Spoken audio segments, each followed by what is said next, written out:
GB, you should be seeing my screen now, my friend. Are you seeing it?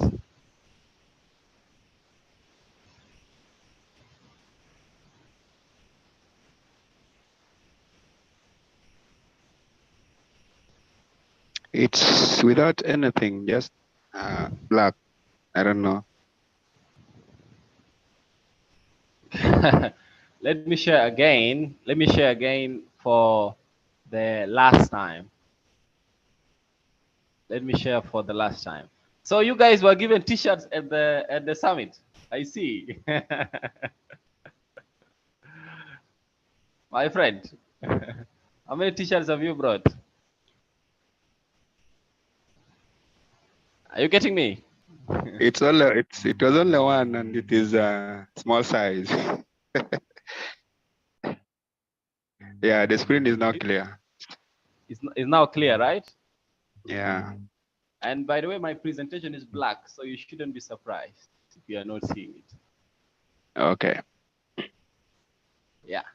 So, guys, you're welcome on board for this session. It's supposed to be a session on mental health, but then the trainer is not presently available.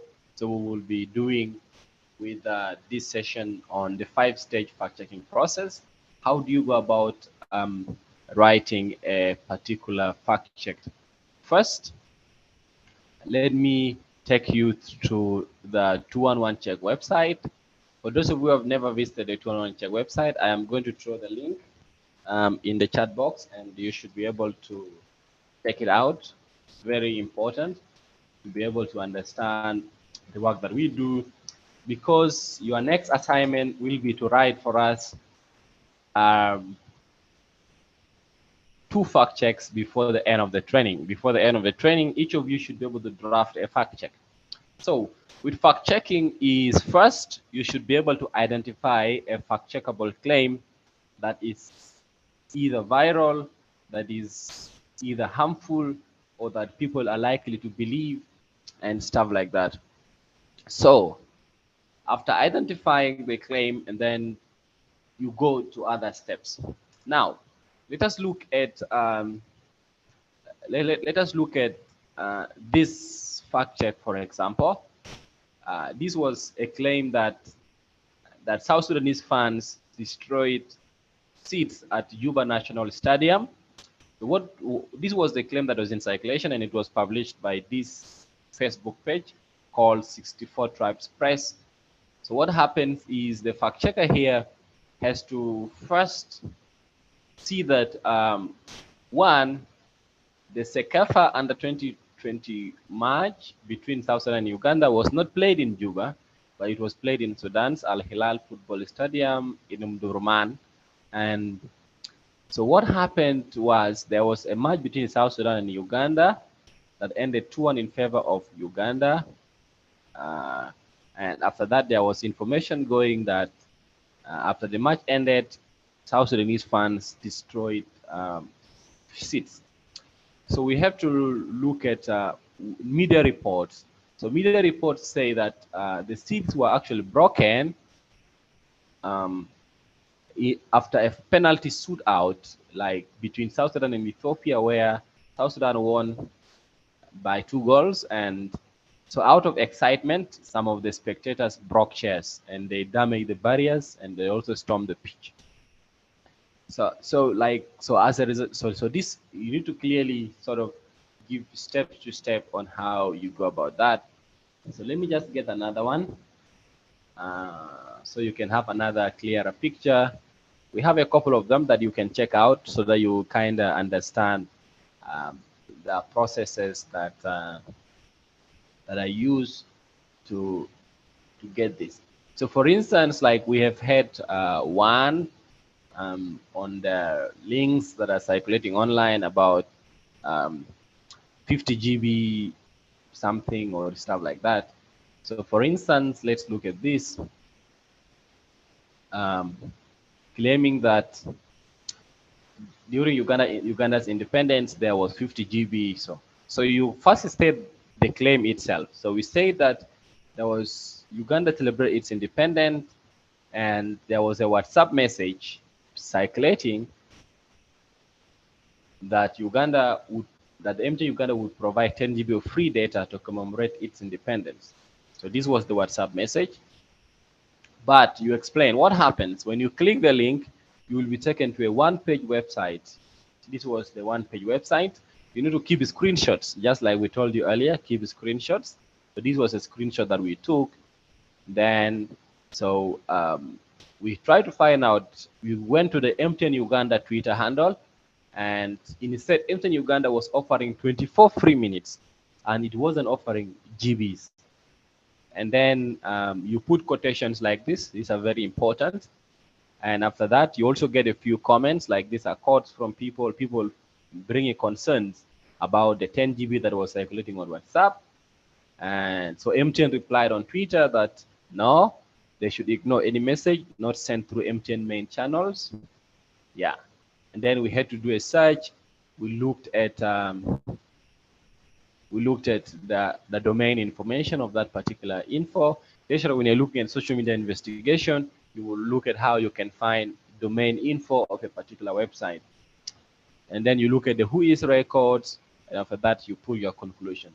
So this is how you kind of go about writing a fact check. You can just go through this at your free time, and please reach out to GB, to me, or to any of our Ethereum team members at 211 Check to be able to get in-depth explanations on how you can write a fact check. I reiterate that your next assignments before the end of this training session in December is to be able to write fact check. So that means in the next 15 days, you should be able to publish, you should be able to write 2 fact checks, and then you submit to us, and then we should be able to publish on our website. Remember, the training is ending on the 16th of December. So you have like 3 weeks or so. So I hope that you should be able to monitor social media. You should be able to monitor mainstream media reports, and then you see what are some of the sort of misleading content that is circulating online that you think is fact checkable, because you already know what is fact checkable and what is not fact checkable. Otherwise, you can just drop them like in the groups, the claims, and then we can give you guidance. We have the team at 211 Check. They are in the WhatsApp group, and they should be able to help us in accomplishing these assignments. What assignment? My network is disturbing me a bit. What are you saying? I'm saying what assignment? Like my network locked me out, so I just came in again.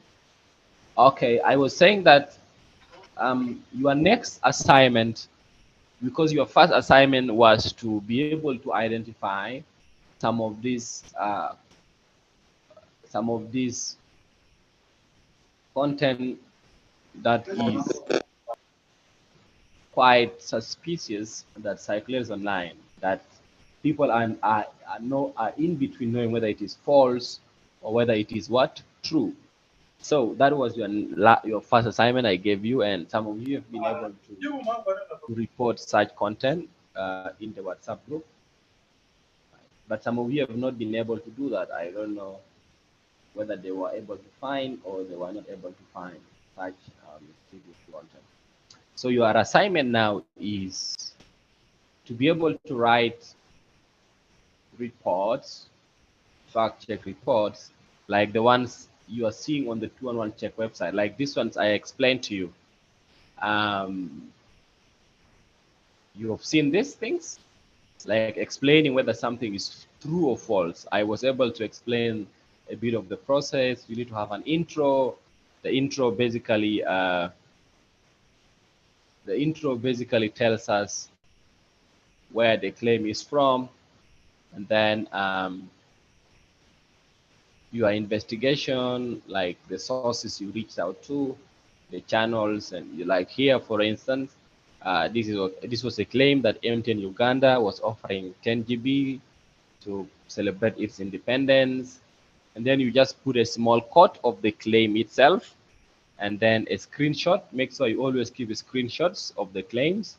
Put the screenshot of the claim, And then here you give your experience of using it, whether you've been able to see a lot of people are sharing that same thing, or if you clicked, in case it is a link, what happens when you click it. Yeah, so you kind of explain the processes. So in your free time, you go to the 211 Check website, and also you go to other websites like that of Africa Check or Ghana Fact. You check how fact check reports are written. So you should be able to write like 2 of those reports before the end of the training. So this means that you need to be keen on following the media, see what people say, and be able to do something in that respect. Yes, I see a hand up from Justin. What are you saying, Justin? Yes, hello, Vida. I have a question. I did not understand the assignment that you have given us. Could you please write it down somewhere? I have just explained it. Are you not getting me? I have just explained for the second time. The issue is that my network, it's cutting, so I'm not getting you well. Yeah, no problem. I should be able to write that and put it in the Google. All right, Class. thanks. Cool. Yeah. So that is the assignment that we will have. Like, so I say that the team at 211 Check will be able to sort of help you in putting these articles together. I will also be on standby to be able to help that. And we want to see that you get your article. If the article meets our editorial standards, then we should be able to publish it on our website, and that should be good to go. In case you face any difficulties along the way, just let us know. But the first step is to be able to identify fact-checkable claims. So that is the first step. Of course, if you cannot identify a fact-checkable claim, you cannot write any report. So your first assignment is, are you able to identify? You see, there's a lot of going on. You need to make sure you are keen on what people post. You are keen on the comments that people make on the specific post. You need to be looking at on Twitter. You need to see videos, like even TikTok videos. Sometimes people make claims in TikTok videos. So you should also see those things. Look at infographics that people post. Look at images that are circulating online, whether they depict what they claim to be. And that is the first step. And when you look at examples of reports that are written by fact checkers from Africa Check, from 211 Check, from Ghana Fact, and other fact checking organizations across the world, you really have a clear idea of how to write a fact check. So I sincerely look forward to reading your reports. And should you have any questions along the way, just let me know. So let's jump straight to our presentation for today. I hope you guys are seeing the screen. We are getting started. Yes, the 5-step fact-checking process. Are you all seeing that? Yes. Okay, great. So let us get going. So we say that what is the process we should use to select, to research, to write, to edit, and if necessary, correct fact-check articles. So first, the first step in fact-checking is to be able to identify claims to fact-check. And then we look at the questions you should consider when determining what to fact-check. This means we'll review what you learned earlier, what is fact-checkable and what is not. And then we look at identifying suitable sources to validate facts. You look at fact-checking ratings, and you look at the 5-step fact-checking process itself. So what are the learning objectives? By the end of the lesson, you should be able to identify suitable claims to fact-check. You should be able to select relevant sources to use when debunking claims, and you should be able to provide suitable ratings to fact-check. So, what is the role of fact-checking in the first place? What is the role of fact-checking? I believe all of you by now have an understanding of what role fact-checking plays in modern society. Fact-checking plays an important role in ensuring that public get accurate answers to controversial articles. And then fact-checking also sees that content from organizations, politicians, and individuals is often skewed toward their interest. All of you know that. All of you know that content from organizations, from politicians, and even from individuals is often skewed toward their interest. So sometimes it combines facts with falsehoods, propaganda, public relations, which is commonly called PR, and exaggerated statements. For instance, there was a time where we had news that the SPLM-IO has been dissolved. So you ask yourself, has the SPLM-IO party been dissolved? Is Nelson Mandela still alive? Was this the first man to discover Mira? Is global warming real? So you find that all these questions that different audience would want answered, all those, you see, these are different questions that audience would want answered depending on their interest. But not every claim or question makes a suitable fact check. This is something that you should know. Not every claim, not every question can be answered. There are some questions that we cannot obviously answer, and also there are claims that we cannot obviously check. So what is fact checkable? You already know we have misinformation, we have disinformation, and we have fake news. All of you know the difference already. Of course, you know that disinformation is when people intentionally create false or misleading information to make money, to have political influence, or to maliciously cause trouble or harm. And people do this mostly for political gain, people do it for financial gains, people do it to cause confusion, or people do it to show mistrust. If like even there are some relationships that are being broken because of issues of mis and disinformation. Yeah. And then we have misinformation is when people share disinformation, but they do not realize that it is false or misleading, often because they are trying to help or they want to feel part of a community. So people do this out of fear, or wanting to protect people they care about, or wanting to connect others who are sharing similar information. Now, there are 10 types of disinfo. Okay, 10 types, not one, not two, 10 types. We have false connection, false content. I think earlier on these were explained by David Oko in the introductory session. So when you're identifying claims to fact check, there are a lot of things you can do. One, you need to look through social media platforms. You need to have presence across Facebook, across WhatsApp, across Twitter, across Instagram, across YouTube, across TikTok, even across Likey, and across even Reddit, if you like, across Telegram, across Clubhouse. You should have a notable social media presence for purposes of your investigation. Yeah. And how many of you here are in? I want you to write in the chat box how many social media platforms you are in. You write if you are in 2, 3, 4, 5, 6, 7, 8, 9, 10. Just write for me the number of social media platforms you are present in. For me, I am in a lot of them. Let me say I am in at least 10 social media platforms. I am in at least 10 social media platforms. How about you? Write for me the number of social media platforms you are active across. You have an account. Another way of finding claims is you need to look at newspapers. I read newspapers. I read the City Review, I read a Citizen newspaper, I read Number One Citizen, because I want to see what their sources are telling them, because sometimes their sources lie.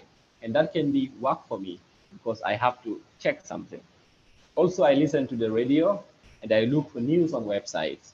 Already, all of you know tools that you can use to crowdsource news on social media platforms like sort of websites, Twitter, and Facebook.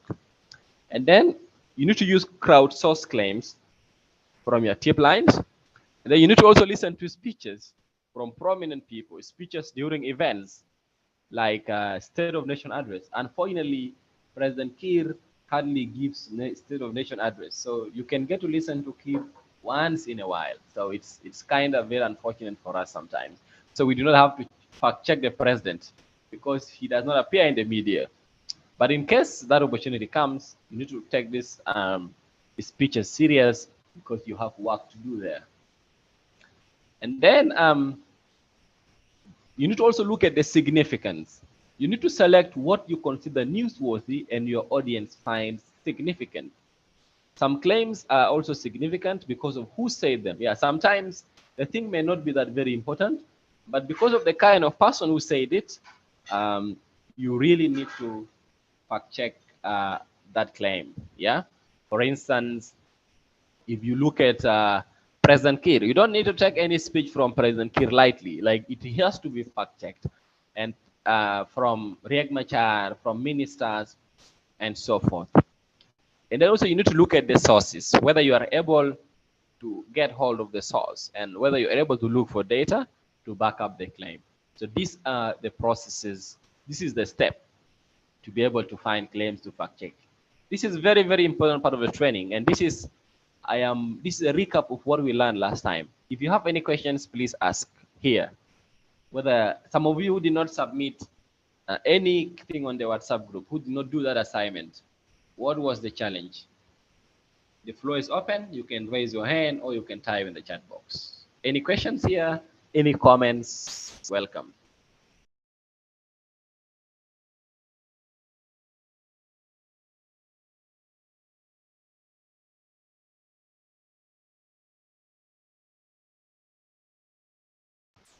Or maybe GB, do you want to maybe reiterate something here? Maybe like just give emphasis on the point of being able to identify claims.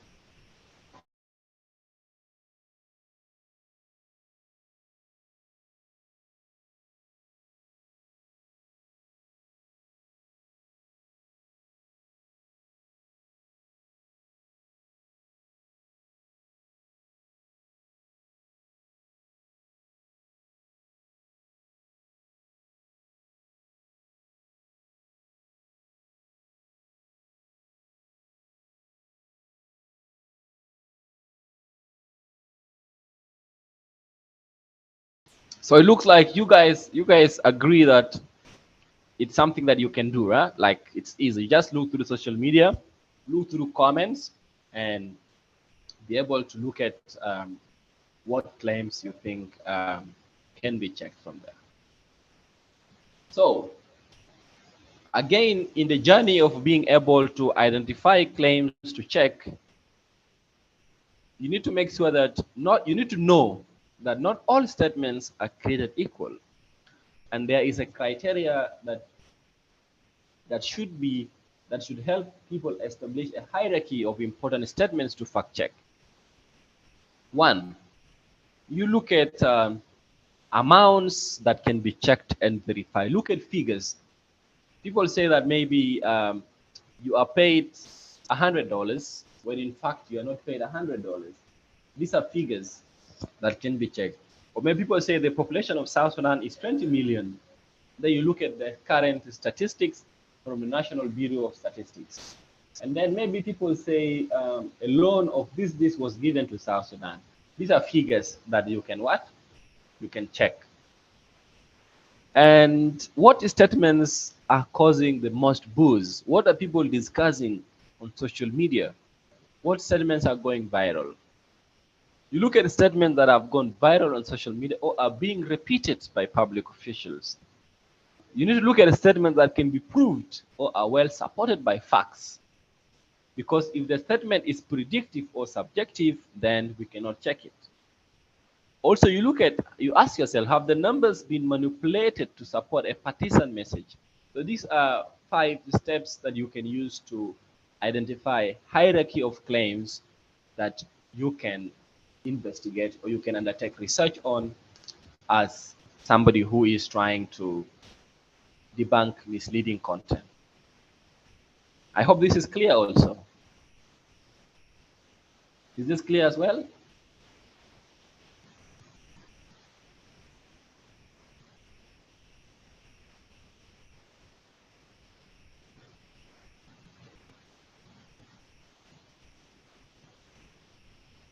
Good. Now, like our process works this way, okay? Our process works this way. Our process works this way. First, we look at the content identification. So the content identification is the claim itself. And then we look at the content categorization, where content is submitted through a form. And then where the fact checkers now take an action, whether that claim can be checked or it shouldn't be checked. And then now we receive a result of whether a research has been undertaken to look at that particular claim. Then after that, we can then now publish a report. So this is our content reporting and feedback process when it comes to misinformation related content. And we also look at the public interest worthiness for us to be able to undertake a particular research. So for instance, we look at the virality of the content. We look at the tendency of an image, a video, or piece of information to be circulated rapidly and widely from one internet user to the other, or the quality of fact of being viral. So this is one matrix that we use to determine whether we should undertake research on a particular claim. And then we look at the harmfulness, that is the likelihood of that particular piece of information to cause harm. Does this piece of information have content that will likely cause immediate physical or emotional harm to an individual or group? Does the content contain information that incite violence against a community or individual? So this is another matrix that we use to determine what we should fact check. And then we look at the believability. Given the fact that the content is false or true, how likely is it for the general public and social media users to believe it? Whether it is skilled Photoshop versus an image with just a caption on it, piece of information that has some facts mixed with false information, making it very hard to distinguish. So you look at how easy for a particular audience to believe this piece of content. Yeah, and then you also get to look at the factualness. How factual is a piece of information? Is it based on a well-established and reported body of knowledge, or it is based on opinions and inaccurate claims? So this should help us now undertake research on a particular piece of content.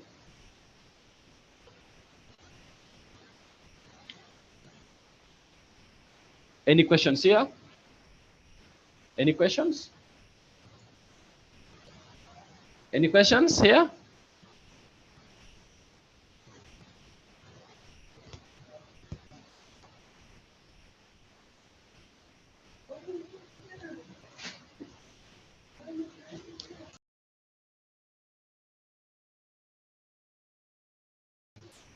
I just hope you guys are getting the point, because this will help you deliver on your entire assignments. Yeah? I just hope it is clear. Okay, great. Great. It's clear, but the network is not so stable. Like on where I am, I guess and it's only me who is affected, but sometimes it can go off for almost 5 minutes. So I don't know whether the other people are getting the same problem. I don't know. Sorry about that. Okay, great. If it is clear, let us then move on. Yeah, so the process goes like this. Like, this is the process at PesaCheck. First, you identify the claim. This means that you examine statements and claims made by public figures and media entities and whether their sources are credible. After that, you find the data. This means that you identify the evidence and understand the context of the information. This determines the ultimate conclusion. After finding the data, you authenticate the data. Yeah? This means that you assess the trustworthiness of the data based on source, age, and context. And then you also look at the claim verification. You find other sources to corroborate the findings, and you explain any variance or discrepancies. After that, you publish findings. You need to make sure you attribute all codes and data to the appropriate sources, giving everyone mentioned the right of reply. So this is the fact-checking process that you undertake. So after that, the right of reply means that after you have drafted your report, okay, before you publish it, you can then go back. If, for instance, Adao is the one who made the claim, you write to Adao that Adao, you earlier said ABC, and then I have undertaken an investigation and found out that ABC is not the way you have mentioned. What is your take? Okay, and then okay, you wait to hear from them. Most often, there is no reply. Okay, but you can give them up to 24 hours to reply. And then after that, you publish the report, and then you also send to them that, hey, I have checked this. I would advise you to remove the article or to make corrections where necessary. Yes, John Good. Yes, I have a question on how to publish findings. Maybe if you have a story and then there are sources, but for those who are not professional journalists, they are not practicing like journalism. How do they reach out to those sources? It can be hard. So how Okay, do you do about that? okay. For the purposes of this assignment, those who are not journalists, you can use internet sources, online sources, okay, open data sources, or you can reach out to a journalist to reach out to your source on your behalf. It is advisable like that. Okay, thank you. That's what I wanted to know because Yeah, I believe not all are journalists here, but some are aspiring journalists. So, but yeah, yeah. then they have not yet started. Yeah. So if even us, sometimes we have to, because sometimes some sources cannot talk to us. So what we do is we reach to them via other journalists who might be having good relations with them.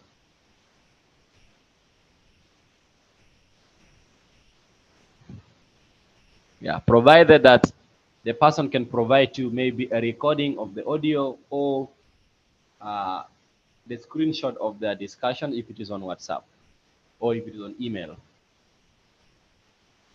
And then, yeah, so that is it. Any other question? No, I don't Yes, have Peter. another question. Thank you. Okay, okay, great. Yes, So, Peter. yes, please. Yes. I think this, my side, this exercise looks a bit complicated, especially to us who are not journalists, like my colleague has just uh, asked about. I don't know if you guys can make different um, exercise for those who are not professional journalists who attended this training for the sake of understanding or helping us in our work. Would be Yeah, better yeah, if we have another exercise than this, because asking a journalist to give you um information about what he recorded or she recorded somewhere will be a bit tricky.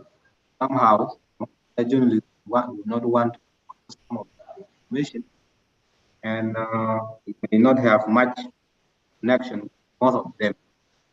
Only a few may have connection to some of these journalists, but not all of us. I'm requesting if non-professional journalists can have access to that. okay, okay, good. Like I said, like I said, not all of you are journalists, of course, and not all of the research that they're supposed to undertake will have to require you to to conduct interviews. It doesn't work like that.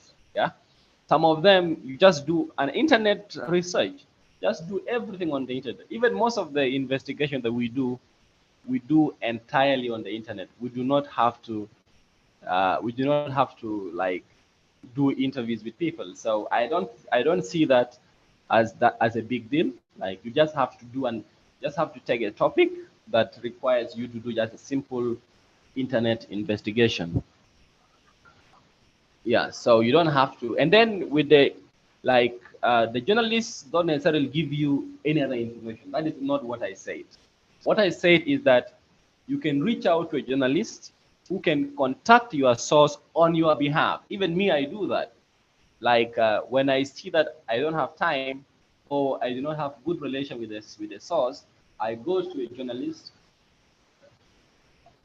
I reach out to a journalist to sort of contact the source on my behalf.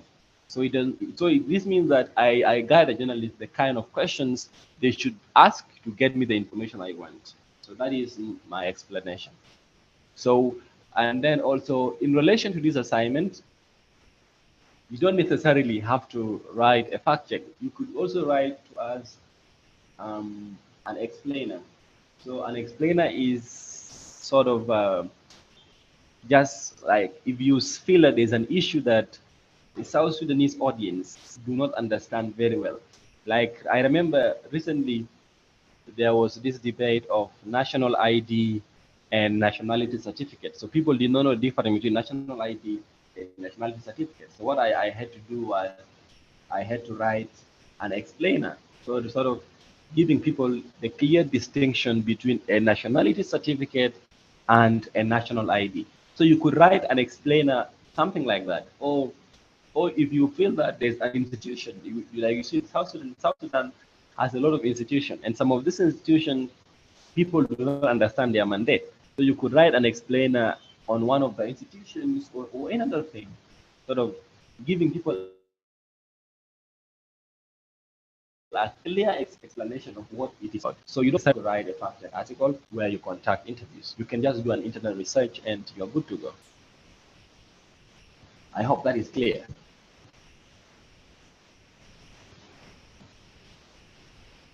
It is clear. Okay, great.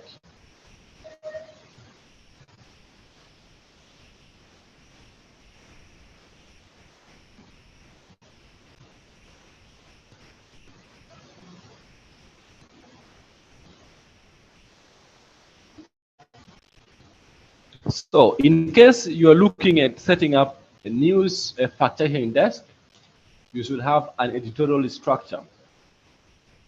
An editorial structure is something as simple as this, like defining roles within the particular organization.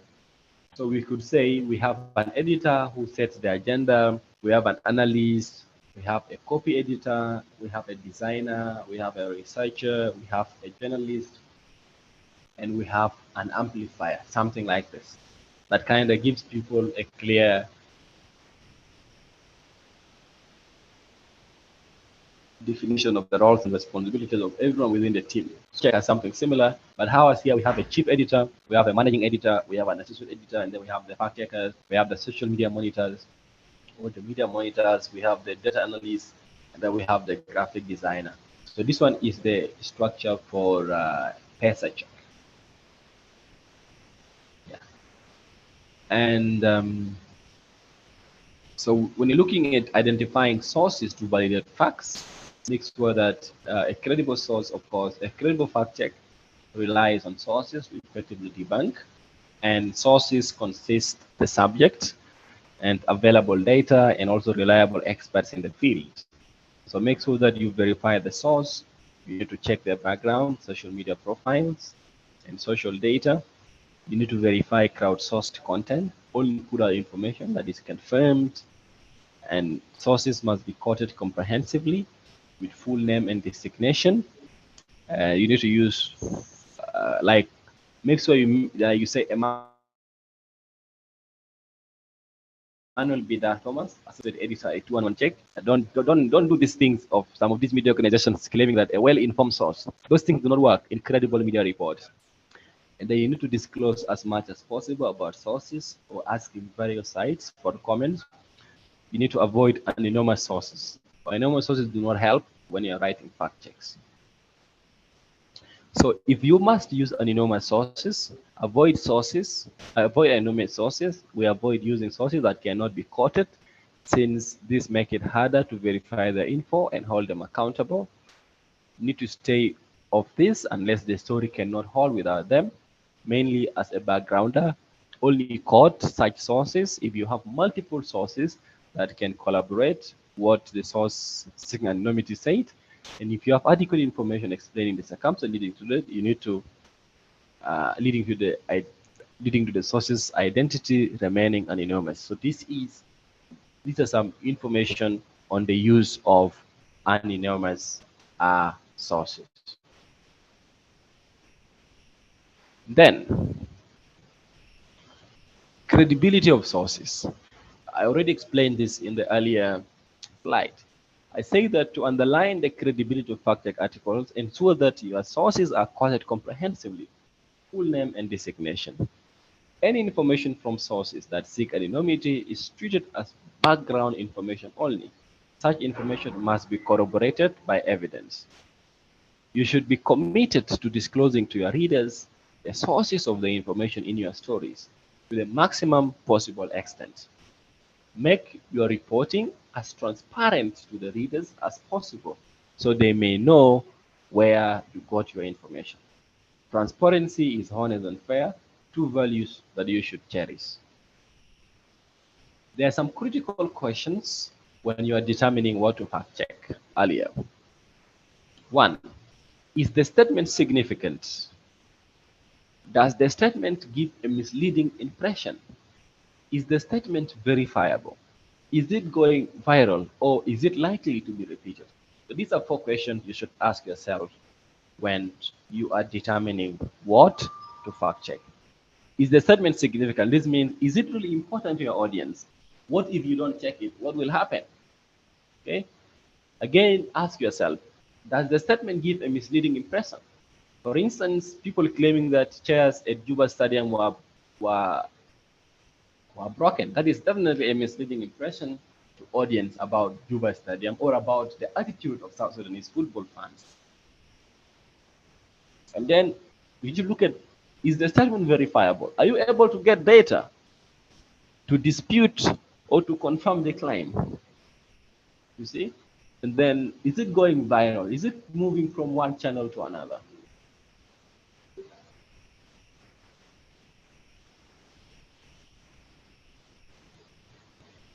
Yeah. So now back to us. Discussion time. What claims can you identify, or what claims have you seen recently that you think can be fact checked?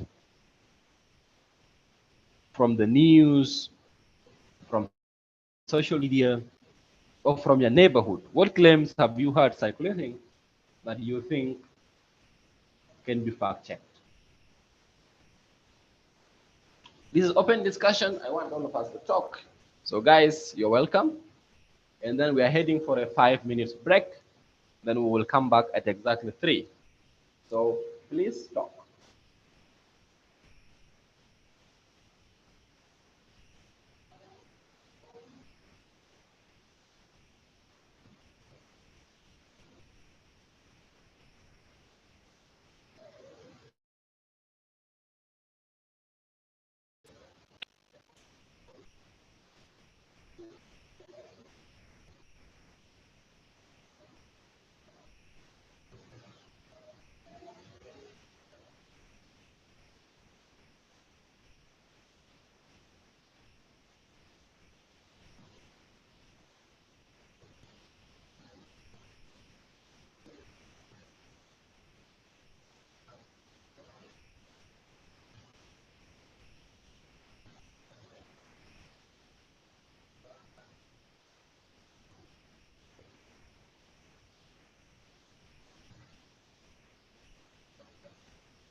Okay, great. Grace is saying that the current post circulating that FIFA is giving 50 GB for people. Excellent. That can be checked.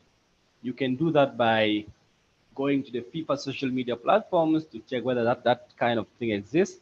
And then you can look at um, whether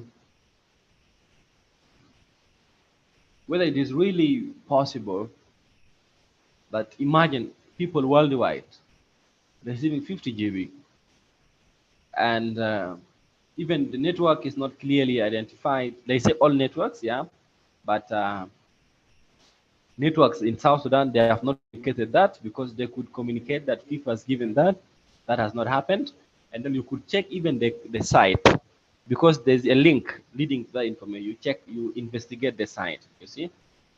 And actually, we have written a fact check on that. It should be published later today.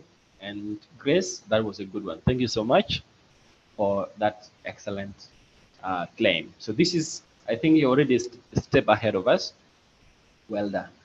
So you guys can fill the attendance list. I'm going to add 5 extra minutes for the break so that you are able to fill the attendance. And Asiki Alex, you are asking that the assignment is not clear. The assignment is you should now write fact check articles. You write for us blogs explaining why certain things that you have seen in circulating, maybe on Twitter, on Facebook, or Instagram, or in comment section, or even in mainstream media reports like on radio, why you think specific claims are false or true. So you should be able to write reports on that.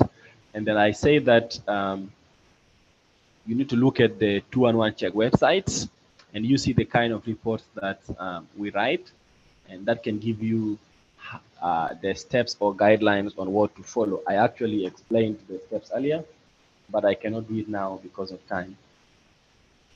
So, but I said in case you have any problem, our team at 211 Check will be in the WhatsApp group monitoring you, and you should be able to write 2 of such reports before the end of the training. This will be a requirement before you are awarded the certificate of completion, because we say that people should be able to complete all assignments.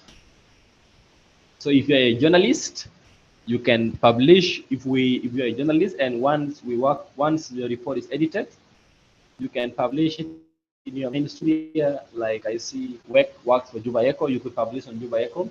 Then we can also publish on our 211 Check website. If you are a blogger, you can publish on your blog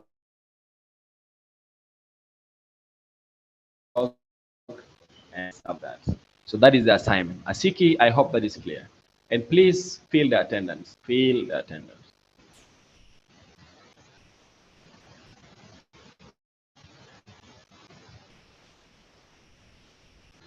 Please and please fill the attendance.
We are resuming.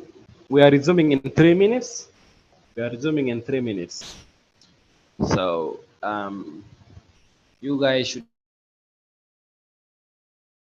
be wrapping up. So one person has been able to identify. One person has been able to answer the question on the screen. So the rest of you have not seen anything online.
2 minutes left.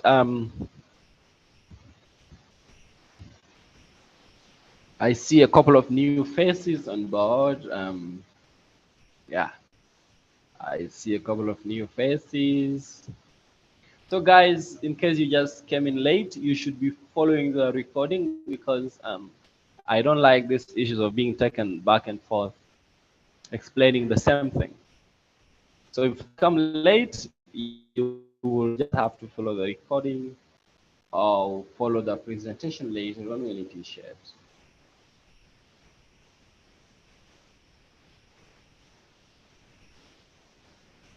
Yeah, otherwise I think we can continue.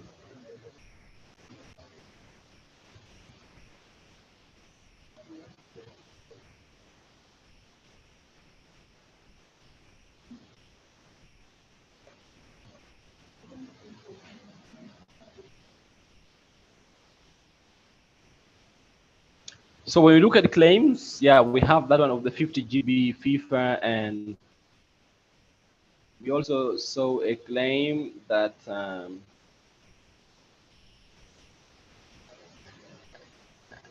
and we also had a claim on yesterday before the accident actually was reported on Nimule Road. Somebody had texted me that, hey, I am hearing this, and somebody posted online. So that was something that could possibly be checked also at that time, but right now it's late.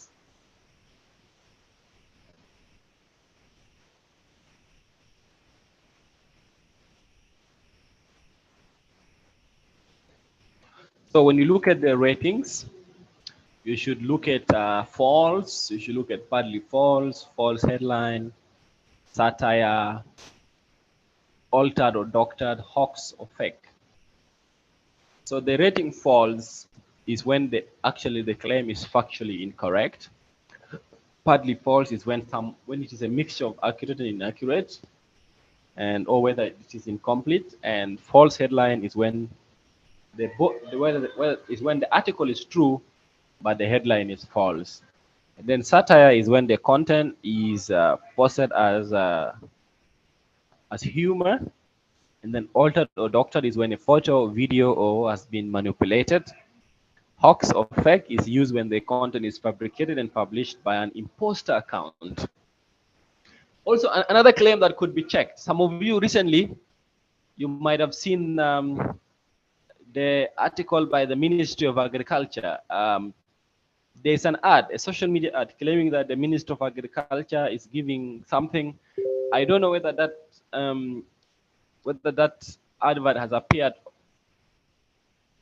to some of you online, but it is something that has been circulating. So that is something that can be checked also, because you look at whether the South Sudan Ministry has such loans, and that can give you an idea of whether it can be checked or it cannot be checked. Yeah, I think that was also something that I saw in circulating. So here, for you we have what we call the International Fact-Checking Network. 211 Check is not yet a member of the International Fact-Checking Network, but because there are some steps, there are some criteria that is supposed to meet before you join it. So we hopefully will join that soon, maybe in the coming years. But the International Fact-Checking Network has elements for credible fact-checking, which they call the IFCN's Code for Credible Fact-Checking.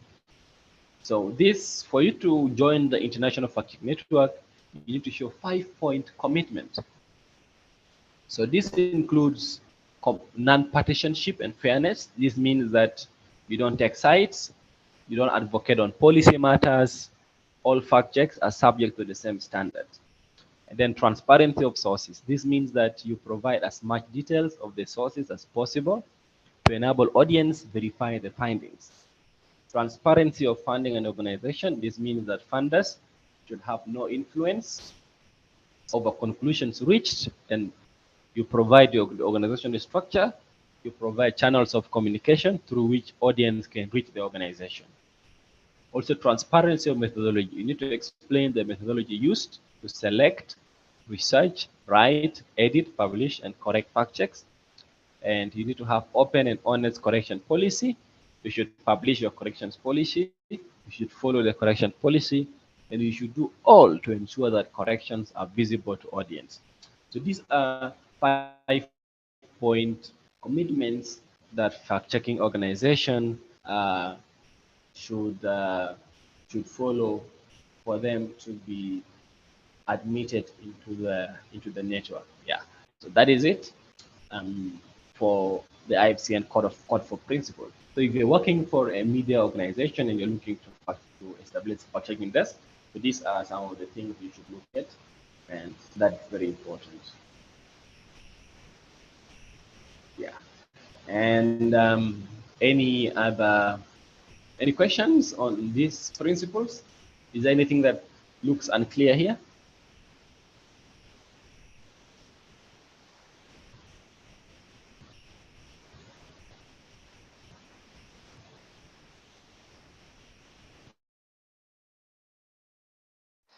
I didn't quite understand the transparency of methodology, please.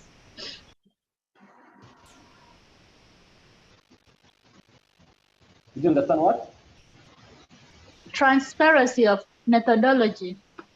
Okay.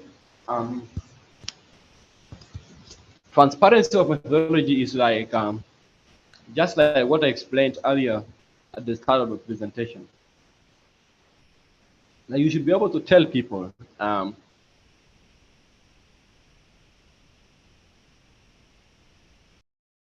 why do you select other claims and why do you claim checked? That is a meaning. Like, because we say that not all claims can be checked, yeah, but why? You should be open to tell us why other claims qualify to be checked and why other claims do not qualify to be what? To be checked. And then after that, how do you undertake your research? How do you investigate a particular claim? How do you write your articles? How do you edit your articles? How do you publish your articles?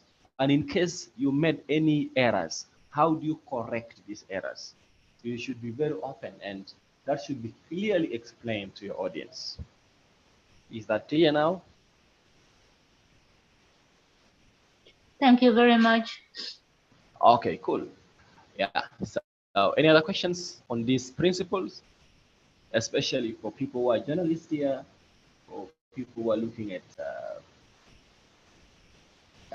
but this one actually applies to all of us, even in our daily lives. Like, if you live by these principles, you are very non-partisan. You don't take sides. You don't advocate on policy issues. You will always be on the safer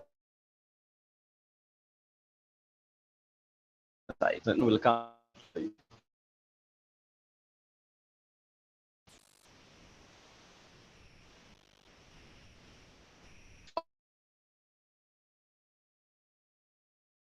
Okay.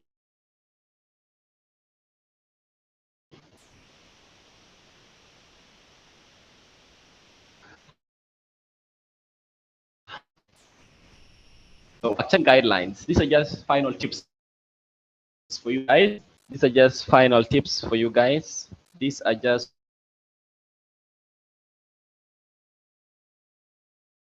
all the set of statements that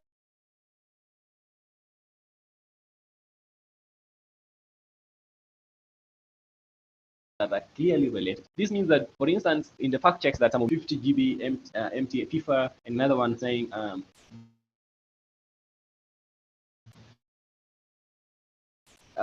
Frog is said to have lost Prima Award to Ray Vani, that Silver Digicen attacked Silver X and something of that kind. So you shouldn't mix up stuff in Sorry, your voice is in one article, voice is breaking. you only investigate that. Once you finish it, you can move to another one.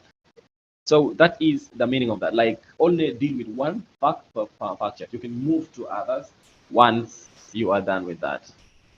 And then the rule number 2, you need to check every fact check. It means that you have to do your best to corroborate the fact of verification.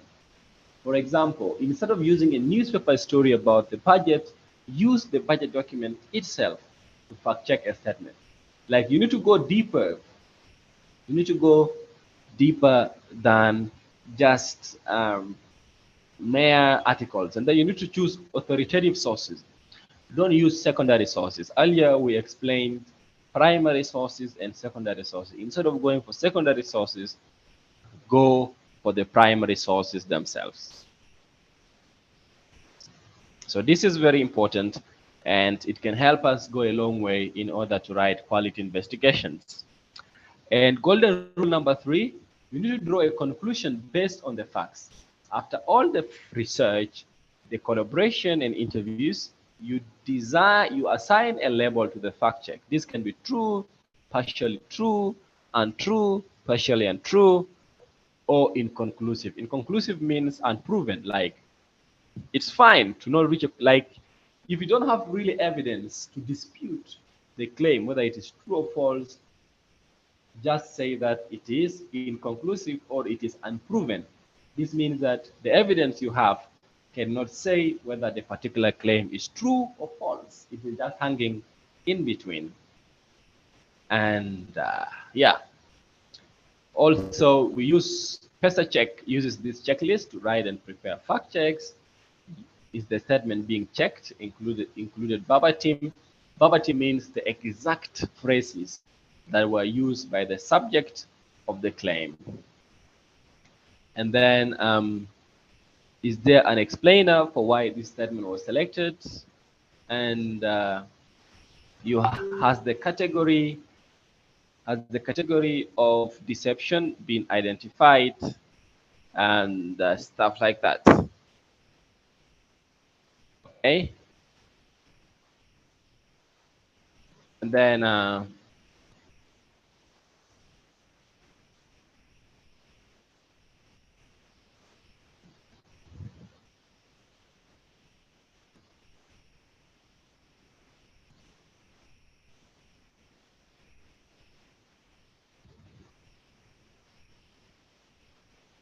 let me just reply to this message quickly. It's urgent. Okay, good. Let us meet soon. Yeah, and then you has the reason for the labeling of the statement true, not true, and so on been indicated. Is the label true, not true mentioned briefly at the end of the story? Any links to the sources and the statement being checked be included in the body of the article? So this is a checklist that after you have written your article, you need to check these things. Is the statement being checked included verbatim? You see, like does it include the exact thing that is being circulated? See, and stuff like that. So any questions here? Any questions? Any questions? Any questions?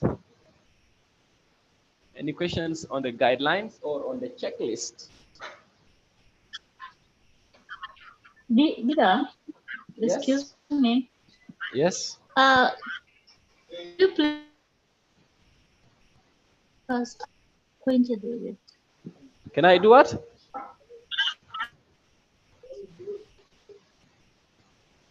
Can I do what? In the first, Ajare, first number 1 is saying that is the statement being checked in the term verbatim. Okay, verbatim means the exact phrase or the exact word of You're the getting subject. Yeah, I'm getting you. I was explaining to you. Have you gotten me? I am saying that verbatim means the exact phrase or like what was originally said. Like it's just like the direct speech, okay? When you're writing something in direct speech, that is the verbatim, direct speech. Is it clear? yeah. Okay. Verbatim is direct speech.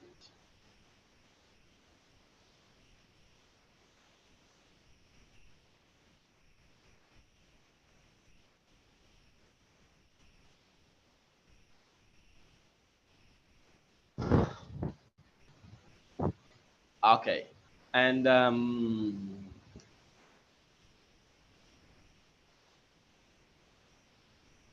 then, of course, this is for editors. For the final editing checklist, this is used by PolitiFact. You need to see whether the claim is open to interpretation, whether is there another way to read the claim, is the rating fair and consistent with other fact checks, is the rating supported by all available facts, do any questions linger in case if somebody reads this article, will they still have some questions that are unanswered? This means that you now need to put yourself in the shoes of the what? Of your audience. Like assume that you are an audience who is reading this article. Would you have any questions that would linger? And yeah, so this is a final editing checklist before you push out that article for publication.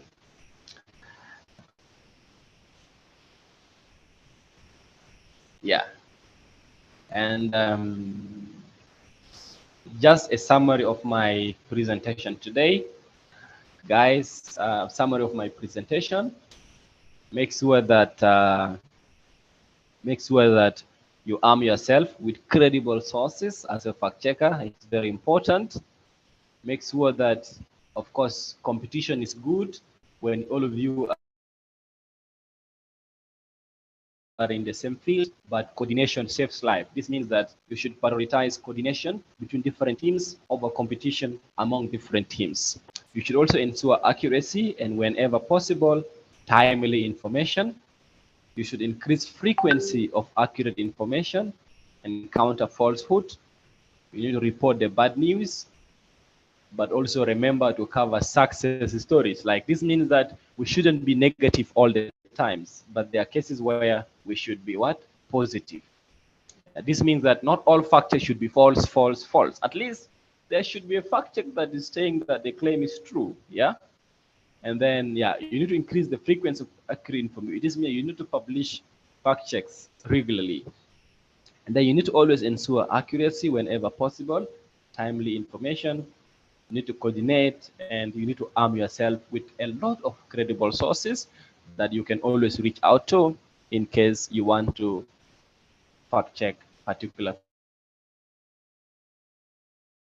piece of content. Guys, that brings me to the end of my presentation, except you have any questions for me. Any questions for me?